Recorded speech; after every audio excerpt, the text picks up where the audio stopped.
Ever step on a plane and wonder who actually built this thing?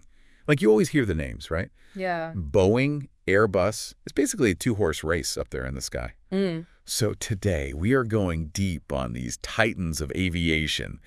We're talking Boeing versus Airbus. Let's do it. We've got their Wikipedia pages fired up, some cool historical stuff. Nice. Really gonna dig in. And it's fascinating, right? Because it's more than just whose plane is better. Right. It's like, how did these companies even get so big? What were those innovations that kind of changed the game?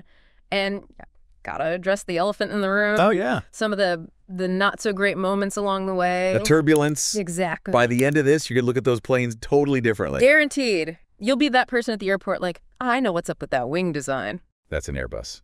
I can tell by the... All right, so let's rewind the clock. Boeing, that's about as American a story as it gets. Oh, yeah. 1916, this guy, William Boeing, lumber tycoon. Big money. But he loved planes. Gets bitten by the aviation bug and basically says, I can build one of those. Classic. And boom, Boeing's born. And you can see how that kind of beginning shaped their whole approach, at least at the start. Very centralized, right? Driven by this one guy's vision. It wasn't until way later, the 90s, when they merged with McDonnell Douglas, that things got, well... Things got messy. A little bit. You had two very different company cultures trying to become one. That merger wasn't exactly smooth, was it? I mean, you've got Boeing known for their engineering, doing everything by the book. Right. And then McDonnell Douglas, their whole thing was being cost effective. Exactly. Makes you wonder how much those two philosophies butting heads played a role in some of the stuff Boeing went through later on, but we'll get there. We'll get there. Airbus, now that's a totally different origin story. This wasn't some lone genius in a garage. Yep. 1970, it emerges as this team effort. Like, a bunch of European companies all decide to pool their resources together. Even today, they're building planes across multiple countries. And that's key to how they operate. That whole collaborative thing is baked into their DNA. You know, it's like when they had that big success, the A320, that was a gamble, pioneering that digital fly-by-wire system. Bold move. Hold on, remind me how that fly-by-wire thing even works. I'm imagining pilots up there yanking on levers that are literally connected to the wings with strings. Okay, so not quite that old school. Okay, good. With fly-by-wire, instead of those direct mechanical connections, everything goes electronic. Pilot makes a move, it's converted into a signal, that signal tells the plane what to do. Revolutionary back then. And Airbus took that risk, made their planes way more efficient, and some would even say safer because of it. Safer? Yeah, less room for, like, mechanical failure. Oh, I see. More redundancy built in. Clever. But it's not like Boeing was just sitting there twiddling their thumbs, right? Oh, absolutely not. They had their own tricks up their sleeves, especially when it came to those massive, wide-body jets everyone's familiar with. Oh, for sure. And you can't talk about those behemoths without mentioning the OG, right? The OG. The Boeing 747. The jumbo jet. Ah, the 747, yeah. Iconic. That hump on top. It's like the penthouse suite of the skies. So for decades, the 747, it ruled long-haul flights, no question. But Airbus, they love a good challenge. Came back swinging with the A380, that double-decker monster. You could fit a small village in that thing. They really went for it, didn't they? But the A380, it kind of struggled, to be honest. See, airlines were starting to favor smaller jets, more fuel efficient. Right. Things like Boeing's 787 Dreamliner, Airbus's own A350.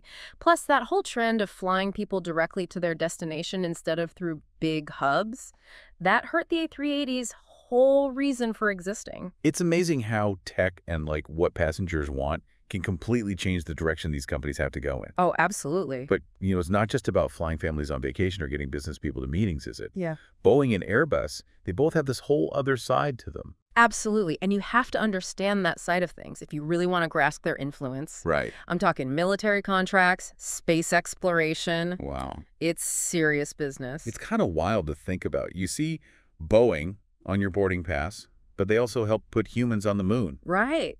Talk about a range. That's legacy. And Airbus.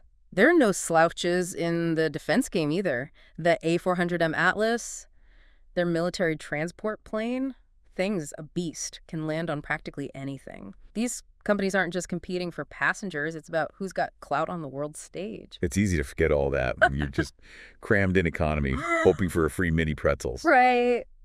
But all this talk about, you know, innovation and breaking records, it's not always smooth sailing. Definitely not. These companies, they've had some serious turbulence over the years. Yeah. That's the thing about flying high. The fall is rougher. And for Boeing, I mean, the 737 Mach X crashes, that was major. 2 crashes, and so close together, it really shook people's trust, and rightfully so. Absolutely. And the investigations afterwards, it exposed some things about how Boeing was operating, trying to get planes out the door too fast, focusing on keeping costs down. Cutting corners. Some would say that.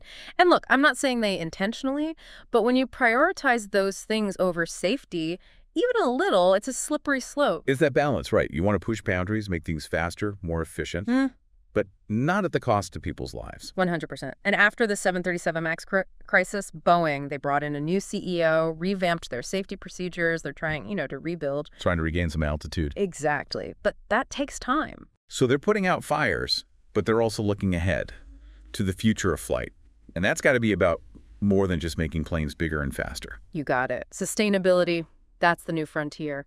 Both Boeing and Airbus, they know they can't just keep guzzling fuel like there's no tomorrow. Yeah, and Airbus has been getting a lot of buzz with their whole hydrogen-powered plane idea. The Zero program, right? Yeah, it's ambitious for sure.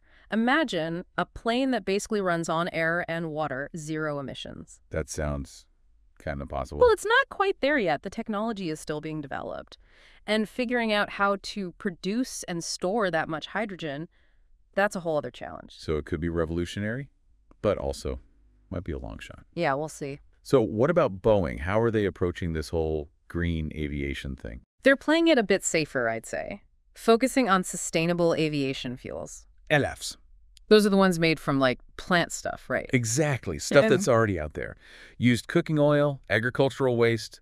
It's a way to cut down on emissions without needing to redesign every single plane from scratch. Right. It plays to Boeing's strengths, refining what they already do well. Plus, they're working on making their existing planes just more fuel-efficient overall. Better engines, lighter materials, that kind of thing. So we got 2 very different approaches. Which one's going to win? Who knows? It's going to be interesting to watch. But it's not JDC about what's powering the planes, right? It feels like the whole way we think about air travel, it's changing. Oh, 100%. We're on the edge of some seriously sci-fi stuff becoming reality.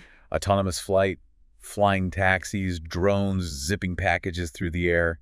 It's wild. Remember when we were kids reading about flying cars in comics? Thought that was never going to happen. Right. And now look, Airbus already has their City Airbus, this electric self-flying thing meant for zipping around cities. No more traffic jams. Sign me up. Right. And Boeing's right there with them. They're working on their own autonomous passenger aircraft. It's a whole new world of possibilities and challenges. Can these giant companies adapt, or will they get left behind? It makes you wonder, right? 10, 20 years from now, is it still going to be Airbus or Boeing? Or will some new player come out of nowhere and totally change the game? Yeah, it's exciting to think about, but it's not just about who builds the coolest toys. Right. There's a responsibility here, Big time.